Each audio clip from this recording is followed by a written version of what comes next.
I'm John Kaiser at the Metals Investor Forum in Toronto, February 27, 2026. I am here with Jon Wiesblatt of Trident Resources Corp. John, welcome to Toronto. Thank you very much. Pleasure to see you. So you've got a company that's now cashed up over $30 million. You've assembled a number of projects within the La Ronge Gold Belt of Saskatchewan. You've got a drill program going on the old Cameco Contact Lake mine to confirm existing resources and hopefully establish even more.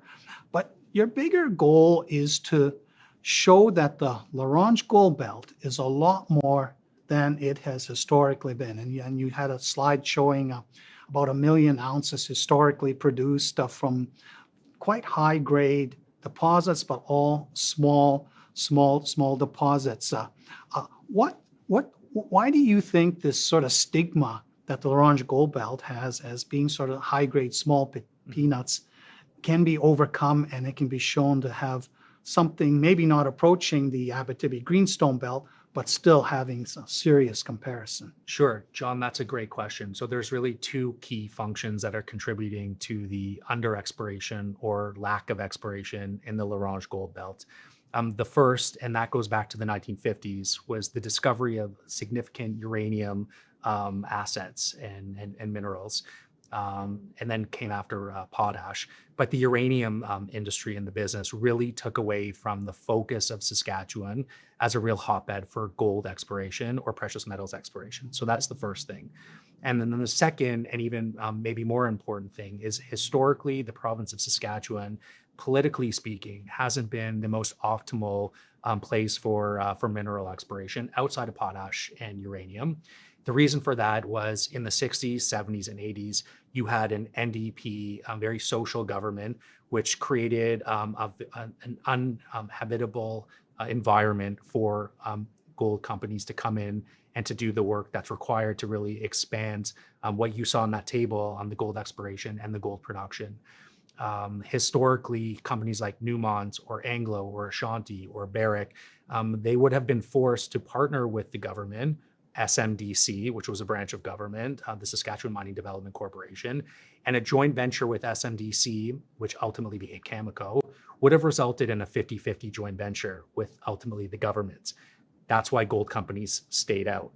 The Greenstone Belt that makes up the La Ronge Gold Belt has very similar geological characteristics of many other very sizable and substantial gold belts around the world. Western Australia, parts of West Africa, and even here in continental North America. This is not a geological issue. This has been a political issue, and also a focus on other minerals like uranium and potash, which have created sizable, significant industries of the past. That's how I would answer your question. Mm-hmm. Now, you updated the resource estimate for the deposits for which you have the 43-101 basis, and you came in now and indicated and inferred combined about 2 million ounces, roughly gram per ton average in 4 deposits, 2 of them quite close to each other. Historically, everything has been high grade underground mine, but with the higher gold price that we have, which is like 3 times above the inflation adjusted gold price, and all within the last 2 years, cutoff grade goes down. I'm thinking of what happened 20 years ago with Osisko and the Malartic system, a bunch of high-grade veins which were rethought. Can we open pit this as a large system and mine the waste in between? Is this setting that you have in the La Ronge Gold Belt something similar with, as a result of a higher gold price, you can end up coming up with a lot more ounces than was possible in the old days when you were stuck with underground high-grade mining scenarios at a lower gold price? So there's a lot to unpack in that question, John, but the way that we see it is you have the Contact Lake Gold Project anchored by the old past producing high-grade Cameco mine. We understand that there is in present day about $125 million of capital that was sunk to build that operation. And we think that given the structure of the rock, that infrastructure is probably in very good shape.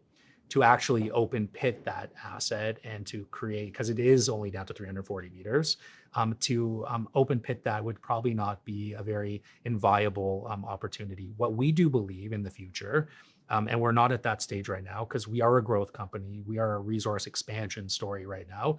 But if we were to ultimately come to a development decision at some point, what we believe is the continuity and the geological connection between some of the satellite deposits which are connected to Contact Lake are very real. We were going to do that work later this summer and fall with a cashed up balance sheet. And if you have that geological continuity between Contact Lake, which anchors the project, Preview North and Preview Southwest deposits, which is 800,000 ounces, about 2.5 kilometers away, and then North Lake 5 kilometers away, another 900,000 meters of 900,000 ounces of open pit resource. If you were to somehow be able to increase those ounces, given the gold price, given the cutoff grades, to a much more scalable and sizable open pit deposit, and you were to at some point build enough resource at Contact to open up the underground, then you could have this hub and spoke opportunity, which will create really what we believe to be the next new emerging gold mining camp in Saskatchewan. Ultimately, that's the plan here. So I don't know if that's exactly what happened with Osisko as you described it, but that I believe is the opportunity here in the Laurentian Gold Belt. Yeah, the infrastructure setting story is very, very similar. In one of the sections you showed from the drilling late last year on the Contact zone, one of your higher grade intervals was actually in a parallel mineralized structure. Was that something new beyond the drilling that Cameco had done? And what is the potential for, say, repetition of parallel mineralized zones to the west of the Baco Shear that has been was partly drilled off by Cameco? So that's a great question. So let's look at the only analog that we have in the province with active mining operations, and that's the CB Santoy mine complex. The CB mine, and by the way, the complex is about 80 kilometers to the east, and it's in a different geological domain than we are. However, it is orogenic system, and it was mined down very deep. CB mined down to 1.3 kilometers. Santoy mines down to about 750 meters. So these orogenic high-grade systems in this part of the country, they do go down deep, and they do have multiple shears as you pinch and swell in the deposit down to depth. So let's take that information that we have from CB and Santoy, and let's apply that to Contact. Contact only mined down to 340 meters. The focus of that mining operation was done in the Baco Shear Zone, the shear zone that you just quoted. When we drilled our fall program, we drilled in particular hole 3, I believe you're referring to, which was very early in the program. We drilled directly through the shear zone. We knew that we would hit and intersect very high grade material in that shear zone. But what was fascinating to not only us, but the market at large, was when we hit a parallel structure, which was below the shear zone by 30 to 40 meters. And that's where you had that tremendous interval of 7 gram per ton over 43.25 meter. That's very important because you're starting to potentially, we don't know, there's follow-up happening now in our winter program, but that potentially creates another parallel shear zone below the known Bacos. And if that's the case, then there is significantly more ore and resource left behind. I just wanted to add that Contact Lake, at the time of production, right before, the resource there was about 330,000 ounces in the known mining area at 8 to 10 gram per ton head grade. And then outside the known mining area was another 330,000 ounces. They mined 200,000 ounces of gold at the time, which left behind about 500,000 ounces of resource at very high grade. And that was calculated at $300 per ounce gold price. We do believe that there are significant known resources that remain at Contact Lake. And now we're starting to open it up. And we're opening it up both laterally to the northeast, as hole 3, 6, and 7 from the fall program dictates. And we're also opening up the mineralization, which is open at depth.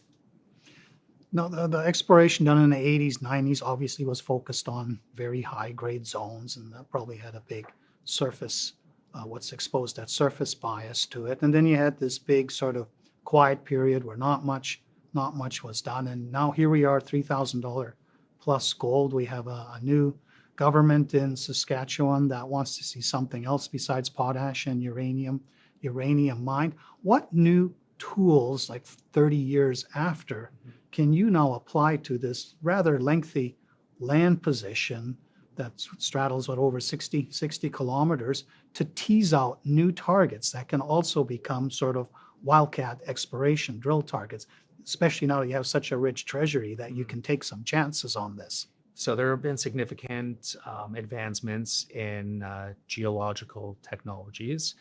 Airborne geophysics is one that we can apply to a very large area. A lot of that technology has become, a lot more cost effective. The technologies have advanced, so we plan to eventually run some of that across our very large and growing resource base. And then you have some of the downhole technologies as well, geophysics, geochem. A lot of those will be applied now to what I don't think Cameco had access to back in the day when they were doing their exploration program. So a very robust balance sheet, over $30 million of cash and marketable securities, liquid marketable securities, can be applied to what we believe is an exponential exploration program going forward. Okay. And one last question. I had Rockridge here in Toronto number of years ago when it was focused on the knife project. The knife deposit itself seems to be constrained, but there was a strategy afoot to see if there are repetitions of it, and that seemed to fail, though I'm not sure whether it was because of the ongoing bear market or not. What can be done with knife and the surrounding area to turn that into a polymetallic future potential mine? Yeah, so I don't believe that Knife Lake was a failure. What Knife Lake was an undercapitalized exploration program in a bear market. Knife Lake, in order to expand, there is a maiden deposit. It is greater than 200 million pounds of copper at surface, about 1%, so very good grade. Economic by our estimation in the current market environment with $6 copper. What Knife Lake needs, as you mentioned, it is quite remote. It is a little bit more expensive to fly in and fly out an exploration program. Knife Lake needs a more sizable exploration program and capital in order to unearth more of those maiden deposits. We believe that Knife Lake is remobilized VMS. These deposits don't occur as one-offs, they occur as clusters. That's what, technically speaking, we believe is the case. And going in with a small program, $1 million here, $1 million there, it just doesn't do that resource or that asset enough justice to go and find other satellite deposits. So underfunded in a bear market is really the reason why we believe that Knife Lake wasn't advanced. The paradigm has shifted. Sentiment in the market clearly has improved. Copper prices have come up from $3.5 to present time of $6 a pound. That asset can either be better monetized by Trident now, although our focus is on the Larange Gold Belt and on precious metals, or potentially by somebody else. So what we've set aside as an internal goal for the company is the potential to monetize Knife Lake if we can, and return that value to shareholders. What's really important about Knife Lake is that current shareholders of Trident aren't getting any value for it.